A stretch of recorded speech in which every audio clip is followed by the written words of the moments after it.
was really weird. There was like some marketing push for X-Men 97 where I feel like they got some talk at Marvel to really hype this up before their X-Men comics relaunch. I saw Gail Simone just like praising it and saying so many fans are interested. There's so many new fans interested in this. Turns out that really wasn't true. Even on our side of the aisle, some people watched this and they actually bought into the nostalgia elements of this show. And that's what it was supposed to do. The entire point of putting this out for Disney was to try to be like, hey, remember X-Men cartoon? You loved this. And they put a bunch of subversive agenda stuff in it that just got glossed over after the show came out because people are desperate at this point to recapture what we had back in the 90s, back in the 80s when Marvel and Star Wars were actually cool things, and Star Trek too. But all these things are dead now. They are just skin suits of what they were before. And, you know, as much as some people are desperate for it, it just doesn't work. Disney is has destroyed their own brand now to where there's nothing there anymore. There's nothing left to look at. And we're going to get into what happened here with X-Men 97 in just a moment. My name's John Delarose. I'm a #1 best-selling author and award-winning comic creator. And this is my comic book, Overmind. If you want to get away from the woke agenda and actually get back to good storytelling again, come to my web store and check out some of my books. There's going to be a little something for everybody. I recommend this one because we are going to launch book 2 very shortly on Kickstarter. And this is such a great work. You're really going to enjoy it, especially if you love the classic comics. Thanks so much for supporting so hard over the last couple months. And please hit the like and subscribe and get the notifications. I often make some videos, and YouTube doesn't always give them out. And I want to have you here in our community where we're pushing back against this agenda from Disney. So this is pretty wild. In spite of mostly positive reviews from both sides of the culture war, Disney's X-Men 97 appears to be a complete flop in terms of viewership. For weeks now, the show hasn't managed to break into the Nielsen top 10 rankings. That's wild. So not having a show in the top 10 is not good for Disney. Now, Disney Plus has a pretty good number of subscribers, and this gets even weirder once you get into the actual breakdown of this. In spite of initial show news that the show managed to draw in 4 billion views for its debut episode, which is one of the most premiered views, the series doesn't seem to be retaining viewers. So the drop-off is so huge here that people just like checked out immediately. It did not captivate people as much as everybody's saying, okay, it's pretty good. If you look at episode 2, I mean, it's you know, these allegories are here for the story. And I'm not one of those people who's like, it's okay, as long as it subtly hates me, I'm going to keep watching it. I see these things and I'm like, screw this. Because, you know, I mean, these people do hate you. If you look at Bo DeMeo, the guy who's the showrunner for the show, he is a person who just really, really wants to tear down this society, put his global homo agenda into everything, and then you better eat it up, consumer, or you're a bigot. That's what these people act like. It was a big DEI thing all the way through. And Disney's smart enough now that they're trying to layer it into the stories rather than be completely overt about it. But it's still there. Magneto's whole thing was a big Make America Great Again BS. It was all about the Trump trial. And if you did not catch that out of that episode, I can't help you at this point. I mean, I know there's a lot of really stupid people out there.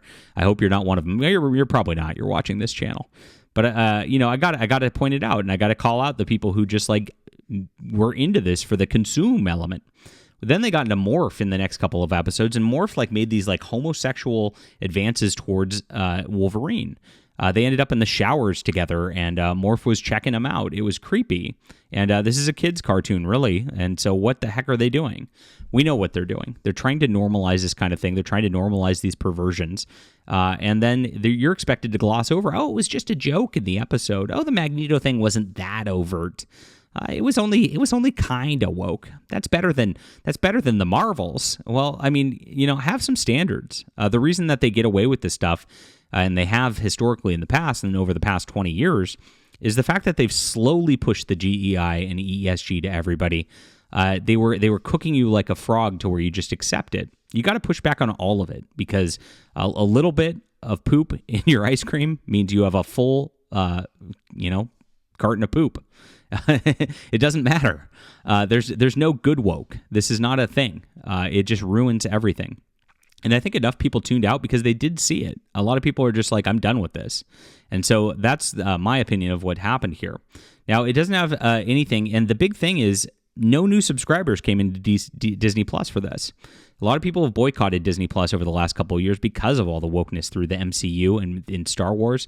It's only getting worse, by the way. Star Wars: The Acolyte's going to have some non-binary Jedi. Oh yeah, it's coming. Believe me. The Acolyte and that High Republic was designed by a lady, Justina Ireland. She was one of the designers of it. And she is a race-baiting, just absolute woke crazy person. She has her entire career based off of accusing people of being bigots. And so that's what's coming in that, just like Bo DeMeo did with this. I mean, remember, they brought him in for his gay black experience, he said. So it's no wonder. I don't forgive the show for that. Just because it had a couple of episodes that like followed the comics okay and didn't actually didn't push that. That doesn't mean this was a good show. It really doesn't. So here it is. Sorry if I lose some subscribers for my rant, but I don't care. Here's what happened with this. The ratings, if you look at everything here, it's just non-existent. It's not in the top 10, and this is from Samba. It was the same with Nielsen, and that's wild. If you look at the Nielsen ratings, actually, Star Trek Discovery hit that, and Star Trek Discovery has half the subscribers of Disney Plus, and Discovery's on season 5. A lot of people have tuned out of that at this point. So if Discovery is doing better than your show, you have a massive problem from Disney.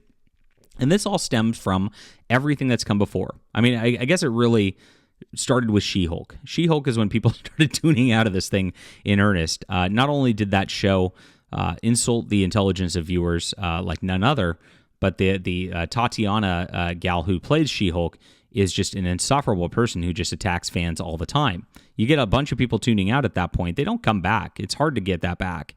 And people just canceled their Disney Plus subscriptions, went away, and Marvel didn't get better. The MCU didn't get better. I mean, if you remember, then we get like the Eternals.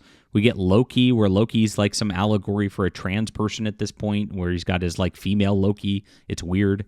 And it was not a storyline that really inspired. I mean, even Tom Hiddleston couldn't save it.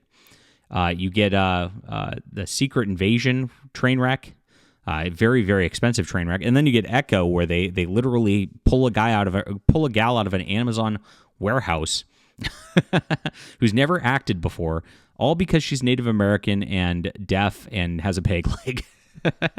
And then she even signs MCU in an interview to brag about what's going on with this stuff. They do it. They openly hate you here. And they ran a marketing campaign leading up to this also that was based on this. So if it all ties together, their marketing campaign was right here.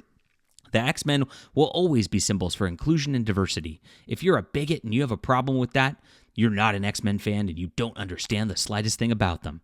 So they go out there, they gaslight fans. Bo DeMeo's saying his stuff. This stuff's happening from X-Men accounts. And then, they go, why did nobody watch the show? Well, it's pretty obvious. Your marketing went off on this, and it was insane. Now, Bo DeMeo got fired, it turned out, because these SJWs are weirdos every single time. This is the showrunner, and he had creepy stuff on his OnlyFans. And yes, he had an OnlyFans. And Disney's like, that's too far for us, which is crazy because nothing else is too far. But I guess that is the one line. Actually doing like weird pornographic stuff is where it's at for now. We'll see how long that lasts with Disney at this point. But people didn't tune in for this. It is over and the show's done. And again, some people liked it because only a couple of the episodes had the woke stuff in it. And that is the problem with them, not us. Because, as soon as I saw the morph thing, I completely tuned out of this myself. That was enough. I didn't need that. I didn't need to be forced with this evil ideology shoved down our throats. And I think most people felt that way too. I feel kind of vindicated in this because I've been saying this the whole time, counter stream. The tide was kind of against me on this because people are so desperate for something that's only half woke that they are just willing to just go over for it. It's really wild to see, but that's what is happening. So it's pretty much done. With ratings this low, I expect that there probably won't be a second season coming, and we can expect that Disney is going to be cutting things going forward. They said that they're going to really focus on maybe one Marvel series and one Marvel movie per year now because they haven't learned their lesson. They just think that, hey, if we just dial it back, maybe it's just an oversaturation. Maybe there's superhero fatigue. That's what they keep saying, superhero fatigue. But it's really woke fatigue. You got to tell some good stories, and you got to fire all of these teams, and you got to get new writers in here who actually care about the properties if you want to succeed. All right, leave a comment down below with what you think about this. Hit the like and subscribe button. Make sure to check out my books on my web store. We'll be back soon.